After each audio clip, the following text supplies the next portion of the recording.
back to my channel called Fresh Savagery. My name is Diana and I'm here to take you on another tour of my tiny art studio slash workspace.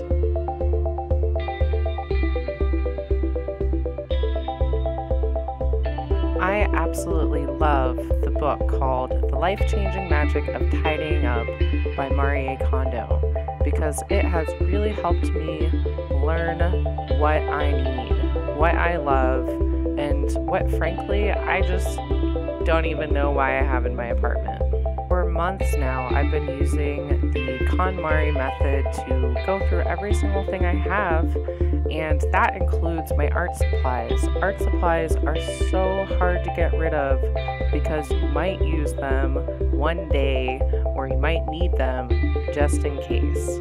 So despite how difficult it was, I went through every single art supply, every pen, every pencil, every box of pastels, and looked to see when was the last time I used them, were they old and unusable, how long have I been saying I might use this for a project one day.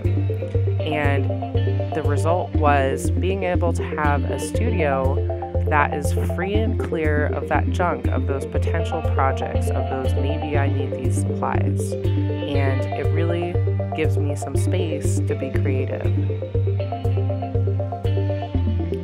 Joshua Fields Milburn and Ryan Nicodemus of theminimalist.com have a great article titled Organizing is Well-Planned Hoarding. And for me, that has been a very true statement. I have found this out as I've rifled through my belongings. But the article goes on to talk about how to deal with that, and they sum it up with the idea that once the excess stuff is out of the way, staying organized is much easier. So in order to avoid my previous habit of hiding away my hoard in neatly organized bins, I did two things. First of all, I did an open storage unit, meaning you can see everything in my storage unit. I also chose to use boxes without lids for the same reason, so that when I look inside the box, I can see exactly what's there and where everything belongs. I also used little place cards to label the boxes, so that way I can store my items by category. Every time I go in here, I make sure that when I take out supplies, I put them back where they belong. And more importantly, I didn't build in any extra space. Basically, my goal is to use the art supplies I have, and as I use them up, then I can bring in new art supplies.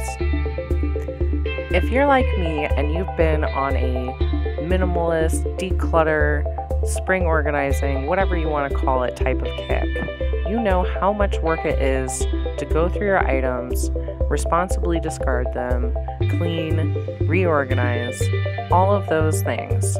But the truth is, for me, that the real work starts once you've done that initial cleanup, because the hardest part is not bringing new things into your space.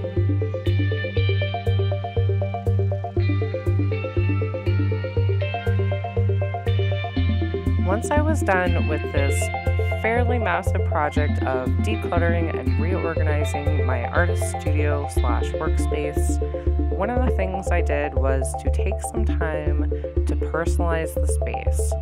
I put some things in my office that make me happy, inspire me, and that I just enjoy looking at. For me, that was a couple stacks of books that I am either in progress on reading or looking forward to reading, a few horseshoes from a summer camp that I went to when I was a kid, and just some little bits and bobs that generally I felt made the space cozy and happy and welcoming. For me, there is no such thing as a perfect room or a perfect space, and that's really not what I'm going for. I think that this journey of learning how to live a more minimal lifestyle and starting out by decluttering what I already have has really helped me to make room in my life for the things that I love and to be a little bit more selective about the things that I bring into my life going forward. Thank you so much for joining me on this tour of my tiny art studio. I hope that you enjoyed this video. If you liked this and would like to see more, don't forget to check the description box below for links to where to find me on the internet. And if you feel like seeing more videos, don't forget to smash that like button, subscribe, and I will see you.